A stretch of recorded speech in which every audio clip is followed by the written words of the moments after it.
今年雖然我的影片產量不高，在回看這些影片的時候，我發現吃的倒是不少。從背到籃，我整理出了2025年在我收藏夾裡面非吃不可的口袋清單。如果你剛好去到那個縣市，或許可以參考看看。那就開始了。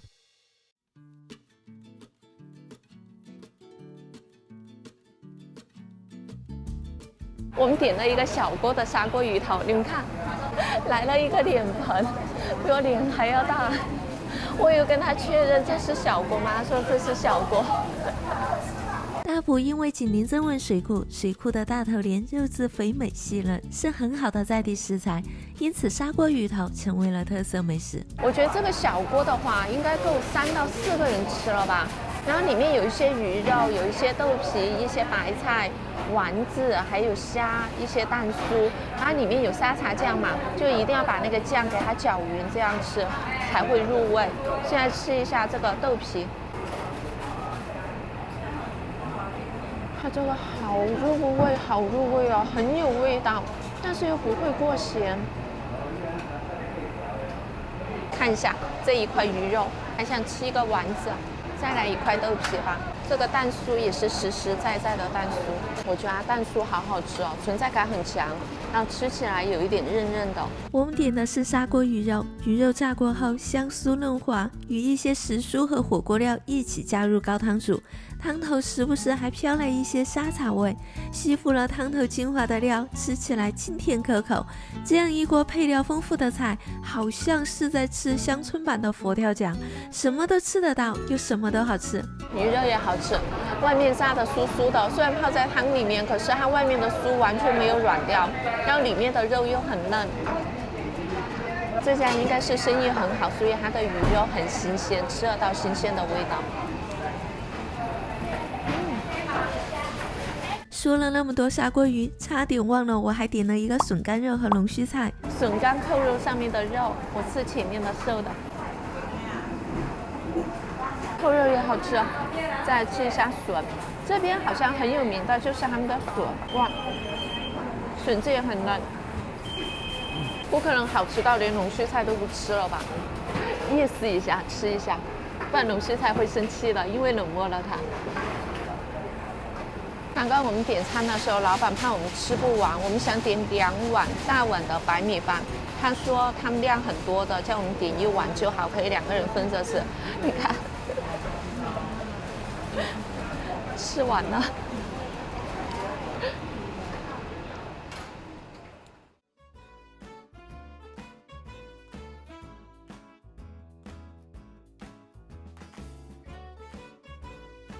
這家店鋪雖然主要是賣麵食，但當你走進去，就會不自覺跟着其他客人排在切滷菜的櫥窗前，再用眼光掃一圈其他食客的餐桌，不管是吃麵還是米粉，都配了一碟滷菜。百葉豆腐、米血、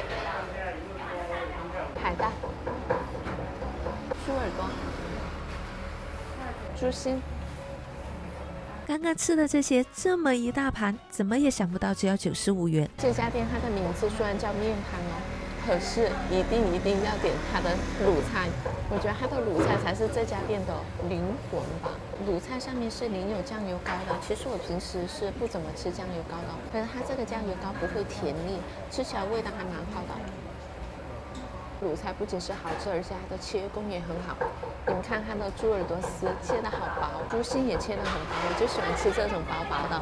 但是像這種米血和那個百葉豆腐，切的厚度又是有一點厚度的，這種就是要吃有一點厚度的。它的米血弄得很軟很軟，你吃不到它裡面的那種顆粒感是沒有的，它吃起來又不會連牙。它是介於要連牙和不連牙之間的那種，你覺得好像馬上要連住牙槽，可是它又不會連。我覺得这樣可以不用點主食，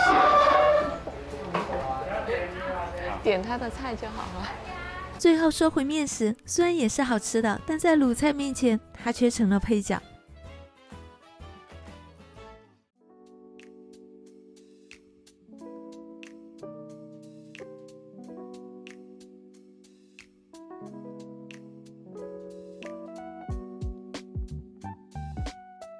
本來不是他寫今日預約已滿不接待了嗎？然後我本來想說進來問問看看能不能預約明天的，然後老闆說剛好有空位，如果要吃的话可以，只是没有那个海帶湯，然後我不介意沒有海帶湯，所以我們就坐下來吃了，運氣爆棚。入座點餐後，離上餐還有一段時間，但在座位上等待時並不會無趣，優雅簡約的風格給人一種溫暖質樸的感覺。雖然空間不大，但不會覺得局促，也很適合在裡面小坐聊天。至於餐點呢，我點了一份韓式烤肉飯和泡菜鍋。我喜歡這種烤肉的口感，好瘦哦！它雖然是烤得乾乾的，可是一點都不柴。再搭上這個米飯，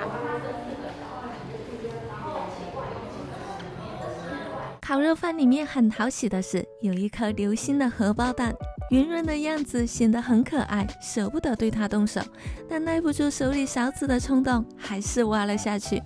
烤肉、雞蛋還有香軟的米飯一起送入口中，甜鹹的味道把胃口一下就打開了。但真正讓我淪陷的卻是泡菜鍋。哇，它這個醬，哦，它這個醬是我以前沒有吃過的那種很濃郁的醬哈。泡菜鍋我是單獨加了一份肉，酸辣鮮香的鍋底，濃郁微甜。我想可能是肉的加入，讓湯頭喝起來更香醇。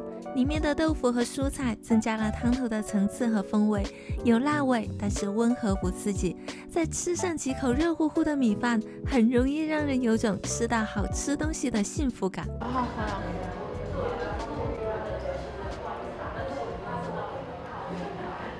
它應該是很濃郁的什麼骨頭湯之類的去熬的那種哈，有一股香，肉香味。肉香味。泡菜鍋是相當好吃，比那個好吃哦。這個比我之前吃過的都好吃。我覺得他們家真的是細緻到每一樣小菜，這個辣白菜也非常的好吃，很新鮮。這家店不管是正餐還是小菜，都是有被認真對待的哦。咀嚼時咔嚓的脆爽，一吃就是很新鮮的味道。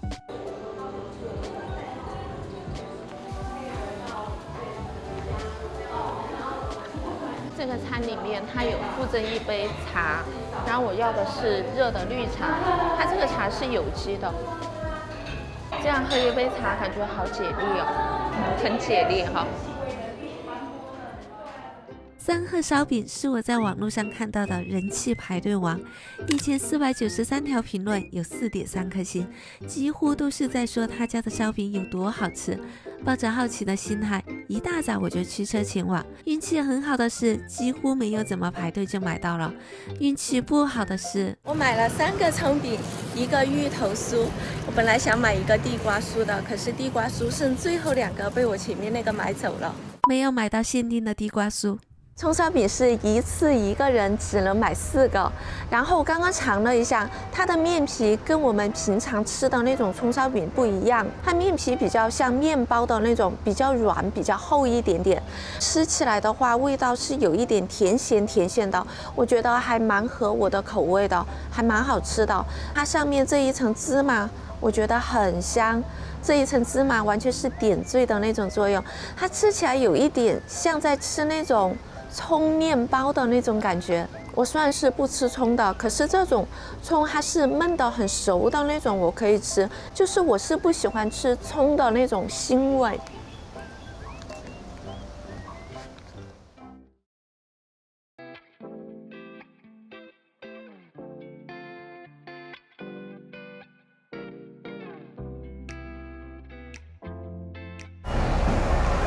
牛肉湯上桌過後，第一時間就要先把它撈起來，不然泡在裡面會泡軟。好，謝謝。還有一個，我也可以放。可以。芥藍炒牛肉，開吃。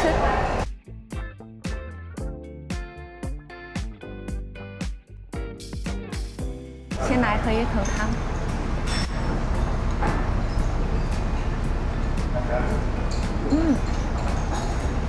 湯頭好清甜哦。我覺得湯頭好喝，裡面的薑絲應該也貢獻了一小份功勞，帶出了一點點的清雅的味道。感覺喝了湯下去，一下子就開胃了。牛肉，它的牛肉稍微有一點點的嚼勁，可是吃起來非常的香。吃到後面有一點點的那種奶香味，帶一點蘸料。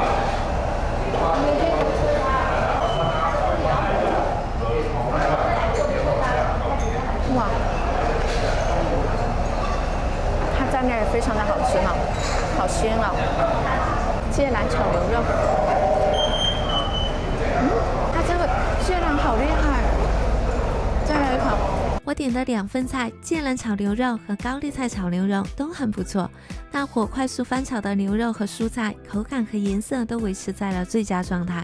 蔬菜吃起來清新爽脆，牛肉滑嫩鮮香。我覺得在吃牛肉的1級戰區，很難吃到不好吃的牛肉吧，只是看個人口味的選擇罷了。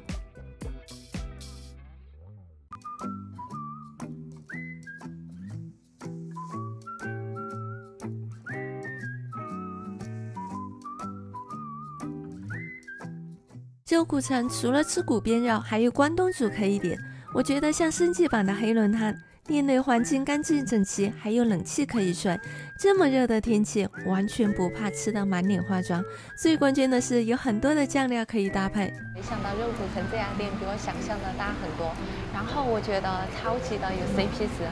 我們點了這個是關東煮嘛，1份肉骨，這樣才190塊錢，而且它的這個肉這麼一大塊的，量還這麼多。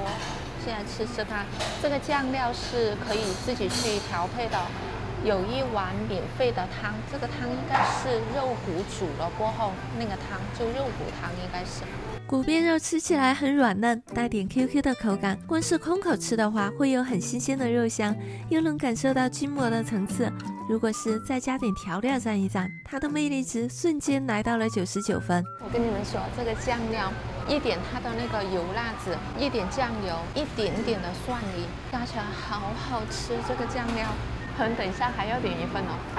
離100分還差1分，是因為1份根本不夠吃，所以馬上再加點了1份。哦，好，謝謝。又加了1份肉骨，不知道這1份吃了還會回家。可不要以為2盤骨邊肉就讓我忘了關東煮的存在。他們家的關東煮一點不會輸哦，煮的都很剛好，吃起來不會覺得是燜了很久的食材。我最推薦小腸，小腸處理得很乾淨，咬合時的韌性會覺得越吃越香。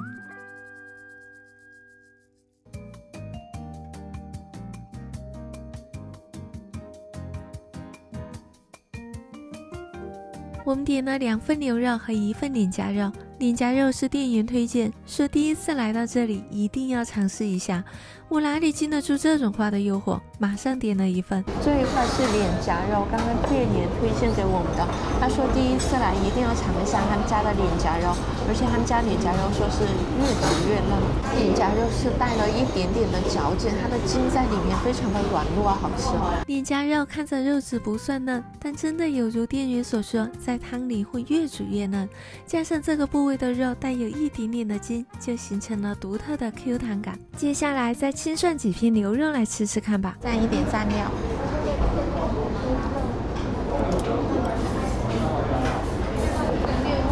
你們看我表情應該就知道了吧，牛肉也好吃，牛肉好吃呢。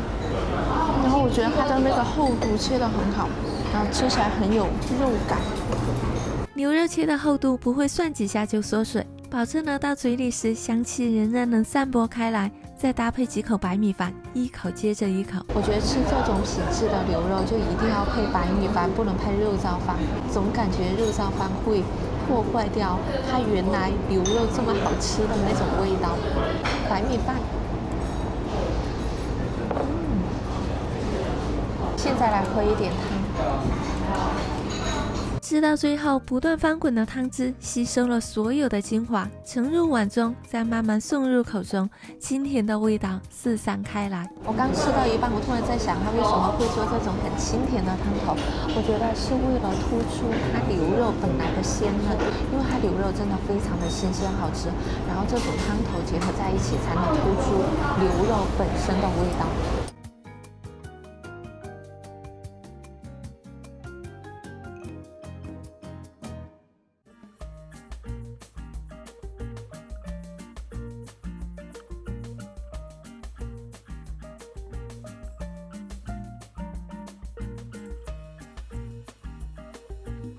我吃過屏東夜市很有名的那幾家牛肉鍋，也吃過高雄得過米其林的牛肉鍋，還吃過台南那幾家高人氣牛肉湯。但是這家一入口就直接讓我震驚，再看看它的價格，一鍋只要800元，不得不好好推薦一下這家入主之光。我們的火鍋來了，我们是點了一個這樣的牛肉火鍋，它鍋裡面本來有一些蔬果，還有一些肉，這個肉應該是作為打底用的，增加湯底的那種醇厚程度，還有一盤這樣子的牛肉，這個牛肉看上去，我覺得花紋啊、油脂啊這些看上去都還不錯，然後就等着它燒開，燒開了過後我就燙一片吃一片，燙一片吃一片，還點了一個牛肉炒飯。哦，炒飯來了。你們是第一次來這邊嗎？對。你是哪裡的？高雄過來。高雄來這邊。哎，這裡也是高雄的。牛肉炒飯，我們的湯要等它滾開，所以我先來吃一點牛肉炒飯。它這個分量還蠻多的，120塊錢這麼多，而且它的肉沒有在手軟哦，放的也蠻多的。我跟你們說。來到這邊一定要點它的牛肉炒飯，我覺得它炒的好好吃哦。它的洋蔥沒有那種刺鼻的味道，也沒有很衝的那種味道，吃起來就是多汁鮮嫩，比較甜。它的飯粒本身選的比較好，不會硬，但又炒得很鬆散，粒粒分明。牛肉的話是炒得比較嫩的。它應該是故意保持這種嫩度，到你嘴裡的時候就剛剛好。這個牛肉的掌握的熟度的那種程度，哇，我最吃太多了，真的非常好吃。在煮牛肉之前，建議先去調料機來幾個金桔，盛一些湯在碗裡，再擠一些汁水在湯裡，一碗清爽開胃的粵式湯底就若隱若現了。這就是越南河粉的湯底嗎？你們來吃這家的話，一定要嘗試加一下它的那個金桔。它金桔相較於檸檬來說，酸度更濃一點，然後但是又多了一點點的甜。我好像要煮一點河粉在裡面了。在吃飯之前這樣先喝一碗湯，真的非常的開胃。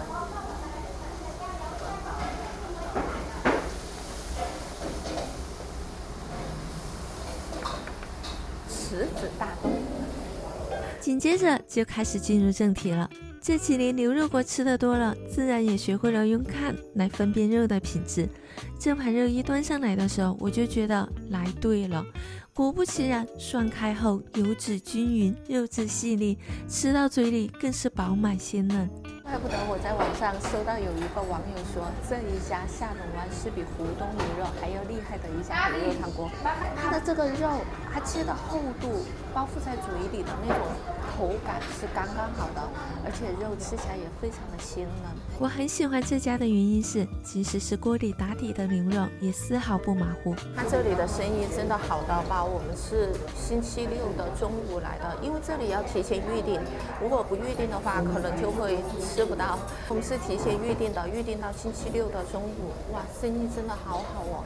訂餐電話、預訂電話真的是一直不斷，而且不斷的有人進來。它湯底裡面附贈的這個牛肉也很好吃呢，我吃出來的味道有一點點像牛腱肉的味道。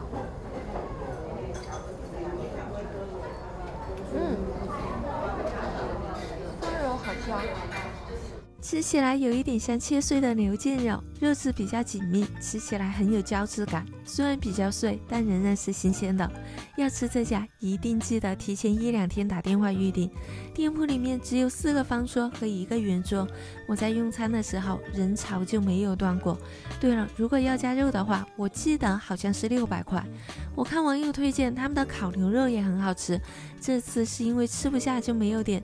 如果你們有去吃的話，歡迎留言去告訴我烤牛肉到底好不好吃。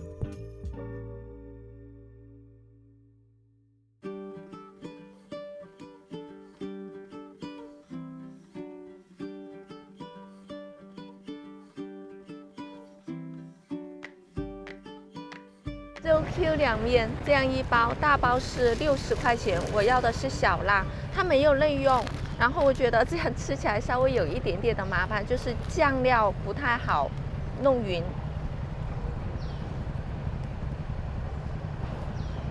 這個味道完全讓我可以原諒它不能內用，它是有一點麻醬，然後帶一點點的辣，還好我要的是小辣，沒有要微辣。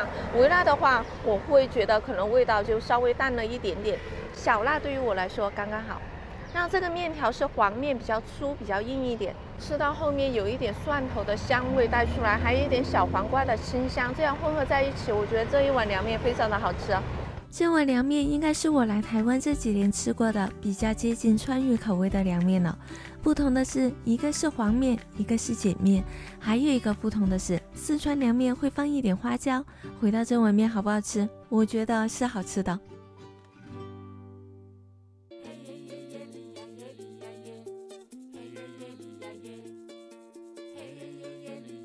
龍記餡餅，剛剛我中計了，我沒有想到還有那麼多的湯汁，已經滴在我的衣服上了，還好沒有穿白襯衣。然後這個我覺得是好吃的，是非常好吃的。它外面是煎得很脆，然後裡面吃進去這一層白色的皮，又像那種酥皮或酥包的那種感覺，很酥。然後裡面的肉是真的很鮮嫩，即使它裡面有蔥。雖然我不喜歡蔥，可是它這個蔥在裡面，我覺得是很提鮮的，就增加香氣的，我覺得好吃。這個一顆是35，我看其他人都是10顆都買，我實在不好意思只賣1顆，但我買了我最後是買了2顆。我買了2顆也不後悔，我會把它吃完，因為真的非常的好吃。這個時候我還沒意識到餡餅有多好吃，直到吃完想要再去買而買不到的時候，才會覺得這個餡餅是真的好吃。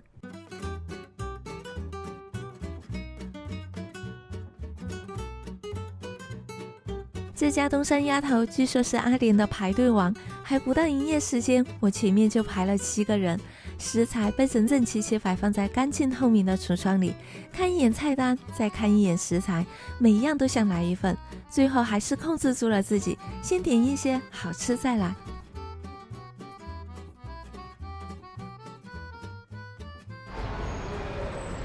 嗨，我現在在阿聯的中正路上面最接地氣的清河宮廟前來吃一個這邊很有名的東山鴨頭。買了這麼一大包，420塊錢，我買了4個鴨頭。我沒想到它的鴨頭是要連着脖子一起的，然後所以量又有一點多。然後我發現廟前很多的小吃，就他家生意最好。我排了差不多半個小時以上吧，在這邊等了。然後5點鐘不到我就來等了，4點50幾我就開始等，然後等了半個小時以上。終於拿到了，現在要來吃一下。我覺得老闆很職人精神，就是他每一份就是他有炸的和滷的嘛，他不會給你和在一起這樣子。炸鴨頭就炸鴨頭，炸黑輪就炸黑輪，而且它的油很清亮。它炸了過後會幫你先瀝一下油，那個油先瀝乾，然後再切。撒胡椒粉的時候也是很專注的那種，這樣子撒的那種，我就喜歡這種。而且他邊做的時候邊還在整理他的那個料理台，看起來乾乾淨淨的。嘗一下鴨頭，我是自從在學甲那邊吃了那個東山鴨頭過後，我就上癮了。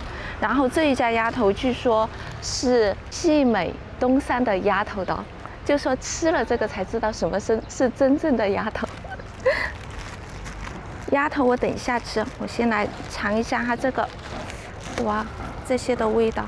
食物好不好吃，合不合胃口，其實看都能看出來吧。這一袋滷味紅亮的色澤和誘人的香氣，就已經讓我開始迫不及待了。你們看它豆乾這個孔很吸湯汁，它是滷的，滷了過後它弄上來過後會淋一點點的滷汁，然後這個屬於那種甜帶一點點微微的辣，我覺得它那種辣應該是胡椒粉帶出來的那種辛辣。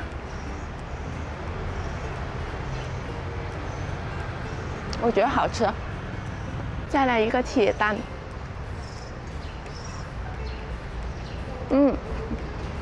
它真的是鐵蛋呢，有一點硬，可是很好吃。再來一個黑輪，這個一定要點。米血黑輪。哦，米血。你看，滷得很透，是不是？哇，這個好吃。這個是炸雞腳筋，看起來蠻特別的。這個要點，這個也是必點，彈彈 QQ 的，而且你還吃得到肉汁的那種膠質感。接下來就終於輪到重頭戲東山鴨頭了。我覺得它就是甜的恰到好處，然後加上胡椒粉去中和掉甜的那種粒，非常的好吃。而且我觉得他們家很特別的是，這個皮不會給你炸得很乾。吃起來很糯，很有膠質，我覺得這是很厲害的地方。我之前不在樂山吃過那個甜皮鴨嗎？如果有大陸的朋友在看我這支影片的話，如果是你喜歡吃樂山的那種甜皮鴨的那種味道，有遇到台灣的東山鴨頭的話，一定要去點一份來嘗嘗看，比較一下。我覺得這個真的超好吃的，但是還是要提醒一句，不是每一家東山鴨頭都那麼好吃哦。這一家我是認真好吃的。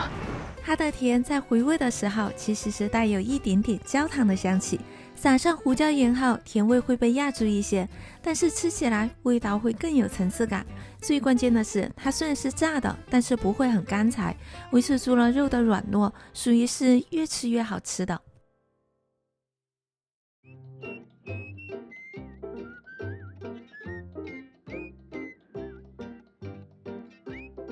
在岐山開了近40年的秀明豬心冬粉，2024年入選了必比登推薦。來到他家，除了豬心和豬舌是必點之外，月見肉燥飯也是在菜單中名列前茅的選項。點了一個豬舌冬粉，一個肉羹米粉，還有一個月見肉燥飯。現在先來吃一下豬舌冬粉。我覺得他們家的餐點上來，雖然都是那種很傳統的小吃，可是上來會有一種讓你覺得賞心悅目的感覺。我覺得豬舌冬粉雖然看着很清爽、很清淡，可吃起來還是很有味道，因為它裡面的油蔥酥非常的香。豬舌的話吃起來是那種比較帶嚼勁的、QQ 的，沒有什麼異樣的味道。因為我吃這種內臟型的這種食物，最怕的就是有味道，其實它這個沒有任何的味道，然後有一點點的嚼勁，我覺得做的那個熟度非常的好。這碗豬舌冬粉在油蔥酥和芹菜的點綴下，淡而有味，清甜滑爽。裡面的豬舌一定要蘸一點店家特制的豆瓣醬料，單說醬料不算有多好吃，但就是和豬舌很搭。再來嘗一嘗肉羹。這碗肉羹光看外表就像一位職場裡談吐得體、穿戴整齊的上班族。湯汁勾芡，不會太過濃稠，吃起來也不會覺得厚重。米粉、肉和羹都恪盡職守，確保進到每一位食客的口中都是萬無一失的。它肉羹我覺得也還不錯。這兩樣先過去，來到我的正式的月見肉燥飯。這個肉燥是瘦的，上面撒了一點胡椒粉，看就是煎的這種半熟帶流心的。肉燥飯端上來的那一刻，我就確定這是我這幾年一直在尋尋覓覓的那碗完美肉燥飯。軟彈的飯粒上蓋着一顆半熟蛋和瘦肉肉燥，肉燥的一些湯汁順着縫隙流入飯粒之間，把半凝固的蛋黃輕輕撥開，與醬汁混合，然後一口吃進去。醬香十足，鹹甜適度，蛋液的嫩滑剛好彌補了瘦肉肉燥飯缺失的連嘴感，越吃越喜歡。我覺得這碗肉燥飯可以評為我來台灣這幾年應該是最喜歡的一碗肉燥飯了吧，因為我完全不用擔心會吃到肥肉，它的肉就是瘦肉，然後又有一顆半熟蛋在旁邊陪襯，哇，這種你们懂那種不吃肥肉的人吃到這種全瘦肉的肉燥的感覺嗎？就是很開心。我正在買的這家店鋪是我這次新發現的口袋名單——麋鹿糖藝鋪。本來想買葡萄龍鬚糖，但現在不是季節，就買了開心果味道的。看到榴蓮花生卷冰淇淋，沒抵住誘惑，也買了一個。等等，我買了一個榴蓮手卷冰淇淋吧，還買了一盒龍鬚糖，然後老闆還送了一個開心果的冰淇淋。現在先要來吃一下冰淇淋，不然怕化掉了。開心果真的是我近期的最愛。它的開心果不僅僅是只有開心果的那種果醬的味道哦，它上面這種顆粒也是開心果的，然後可能有一點花生的這種。我覺得這種吃起來不光是味道好吃，也非常的有口感。吃堅果就是要嚼它的那種口感嘛，好吃。它這個皮黑黑的，它是竹炭春卷皮，嘗一下。榴蓮。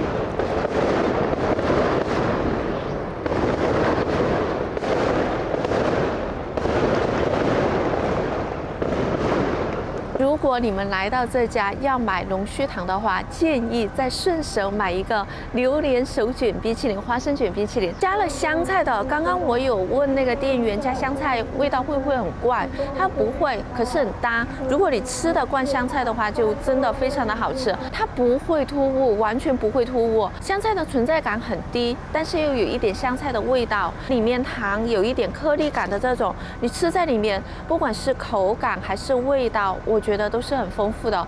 這一家應該是岐山老街的王者吧，有傳統，有創新，而且又是獨樹一幟的，又新鮮，現做手工，一定要來買一下這家。雖然它在那個比較角落的位置，可是當你們走到這個岐山車站這個故事館這邊，往右轉就看得到他們家。這個也是開心果味道的。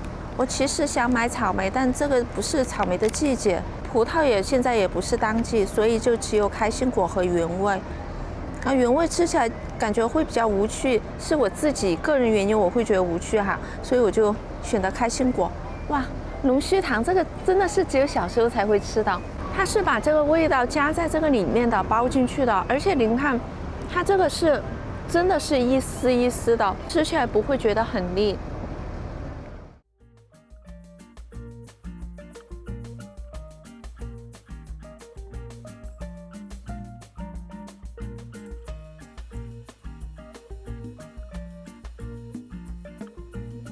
看着碗裡修長油潤的麵條，第一感覺就是來對了。吃之前先將麵條撥散，再與醬汁融合。這個時候，油蔥酥的香味從麵條的縫隙中隱隱飄出，緊接着大口吃進嘴裡，麵條筋道爽滑，吸附着鹹香的醬汁在嘴裡綻放。油蔥酥焦化後的甘甜在尾韻中若隱若現，好吃到根本顧不上吃其他的。我看網絡上說會有一點偏鹹，但我這次吃起來還好。我現在吃的是不加麻醬的，我覺得好好吃。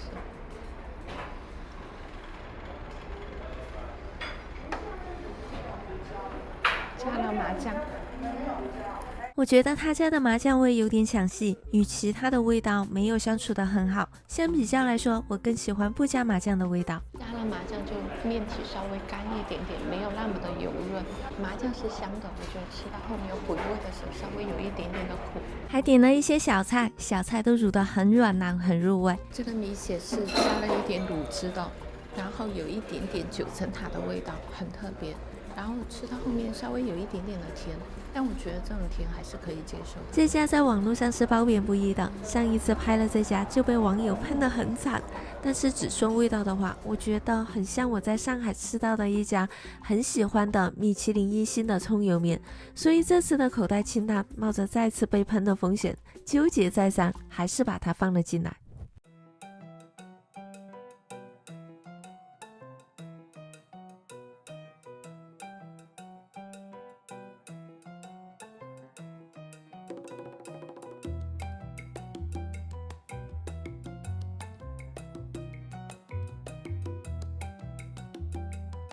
我們點了一份大份的乾麵，沒有要麻醬的一些小菜，還有一個肉粽。它肉粽還蠻特別的，剛剛我剝開嘗了一口，裡面是有包一點那種小蝦米，除了肉之外，還有一點小蝦米和花生。這麵條一看就是我喜歡的細的，然後它是圓的，我加了一點醋和辣椒放在裡面，攪拌過後吃，它的味道吃起來那種感覺給我很像的感覺是像在吃重庆小面，就没有那么油的重庆小面。然后它与我之前吃的那家昌浦的風格是不一樣的，它這家肉燥味比較重一點，我覺得都很好吃呢。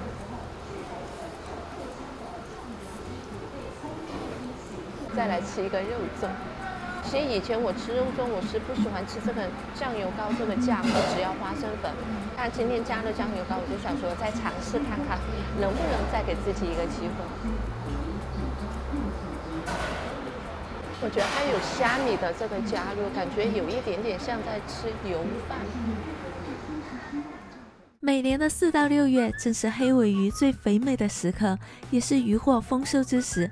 這個時候來到東港，除了多帶一些營養，還需要帶的就是留有空間的胃。一踏進華僑市場，滿眼都是現撈的海鮮和充足的漁獲，可以一路吃一路買。但這一次我的目標明確，先吃黑鮪魚，其他的再說。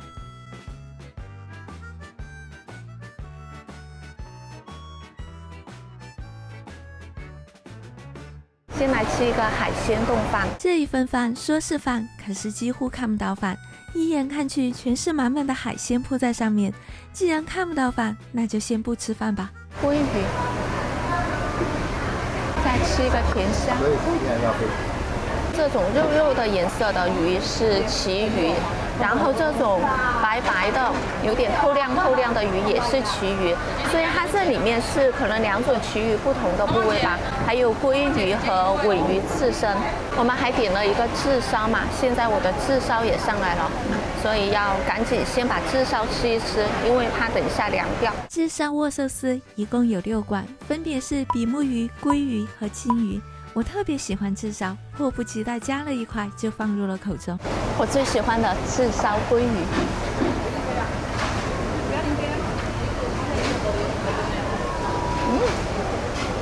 炙燒後的鮭魚油脂香氣十足，入口後又是柔軟細膩的口感，下面的醋飯又平衡掉了一些膩感。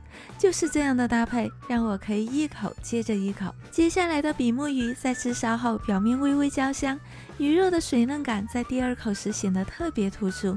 緊接着再吃一口青魚，炙燒的方式鎖住了青魚豐富的油脂，又保持了魚肉的鮮嫩，根本不需要過多的調味，就已經很好吃了。炙燒真的太完美了，喝一口味噌湯。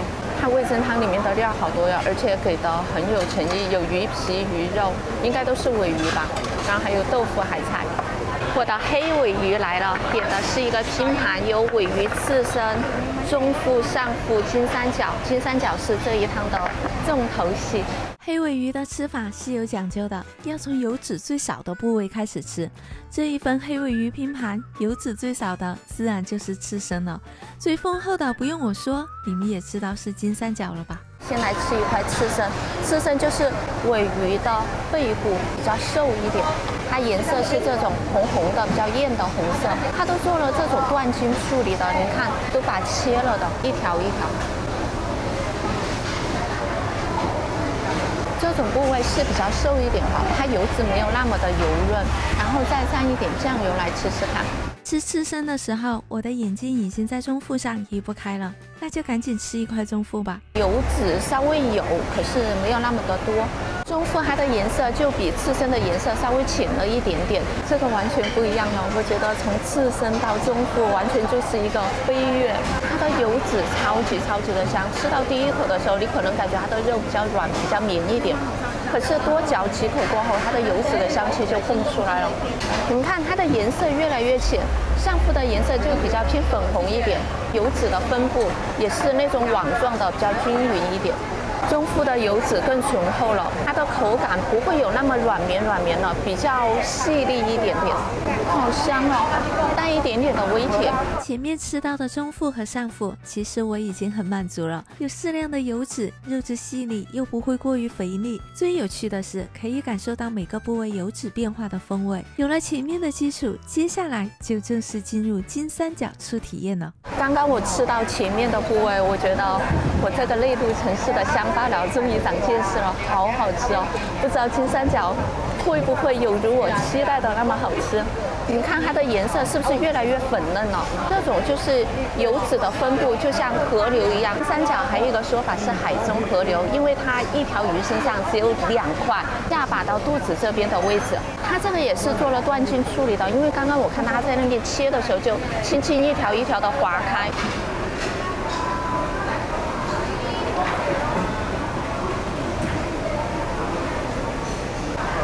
我虽然沒有吃過河流，可是這個口感真的非常的油潤，好吃順滑。它這個油脂的香氣真的是其他部位沒有辦法比的。如果是不吃流的朋友，想嘗一下河流是什麼樣的味道，應該可以來試試這種鮪魚金三角吧。它是有筋的，可是它的筋是越嚼越香的那種，就是你吃進去過後，到現在我的嘴巴裡面就是滿滿的油脂的香氣。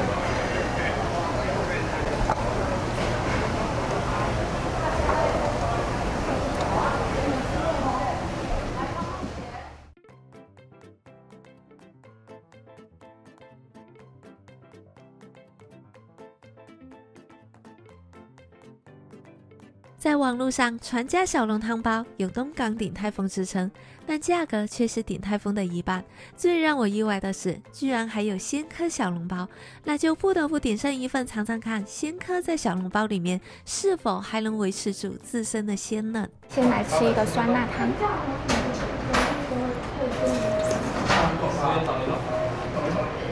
好吃呢。我一般吃其他家的酸辣湯會想要加一點醋和胡椒粉，可是他這家熬得已經很濃郁了，不用再加了。上餐速度有條不紊，剛喝完幾口酸辣湯開胃，主角就登場了。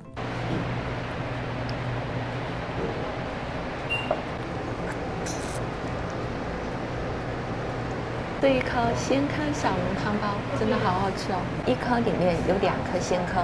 鮮蚵的好吃在於湯包既保證了肉餡的鮮嫩，又維持住了鮮蚵飽滿的口感，完完全全被驚豔了。趕緊再來嘗一個原味的湯包。再來吃一個原味的小籠湯包也非常的好吃，它的皮好薄哦，但是又有一點韌筋的那種，然後肉在裡面很鮮甜，湯汁也非常的鮮甜。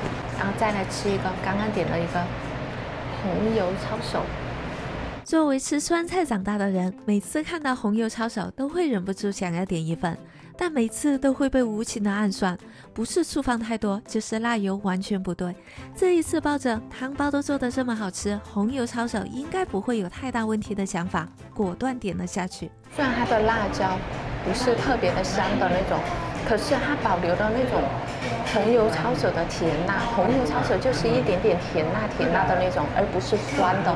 這個是我覺得好吃的，沒有被暗算的紅油抄手。因為前面吃到的都太好吃了，看看菜單好像覺得還不夠，於是又加點了一個絲瓜小籠湯包。絲瓜小籠包，這樣一小顆。之前我在鼎泰豐吃過絲瓜小籠包，我覺得還蠻不錯的。我看它這裡也有，所以就點了一籠。我數了一下它面上這個褶皺，我認認真真數了3顆喲，都是20道褶皺。人家這個也是有功夫的。再來一點薑絲，據說他們家的薑絲也非常的好吃。看它的薑絲切得好細一條，然後沾了一點醬油泡在裡面，這樣子吃。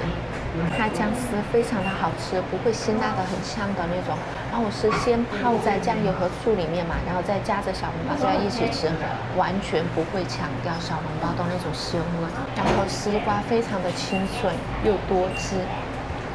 在高雄的時候，我有吃到過一家，就是熱河街那家很有名的上海生煎嘛，他也有賣這種小籠湯包，有段時間然後我覺得他們家就屬於那種武功高強，那這一家的話就屬於武功高強，然後又帶一點輕功，然後又非常的優雅的那種感覺。如果你是一個對用餐環境很在意，想吃現點現做的麵食，那就來這家吧。原味鮮蚵絲瓜酸辣湯，紅油超省，沒有一樣踩雷的，關鍵是還有冷氣可以吹，這一點在南部真的太重要了。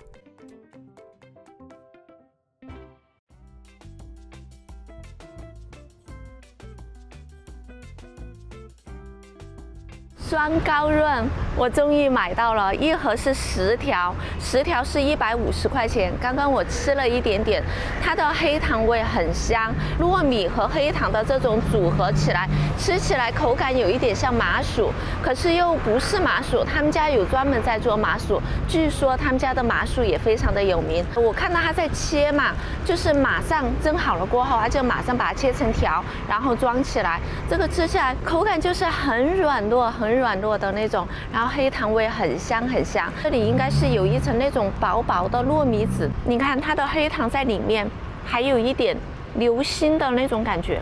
可不要小瞧酸糕潤，看起來平平無奇，只要吃過一口，馬上就會後悔怎麼不多買一點。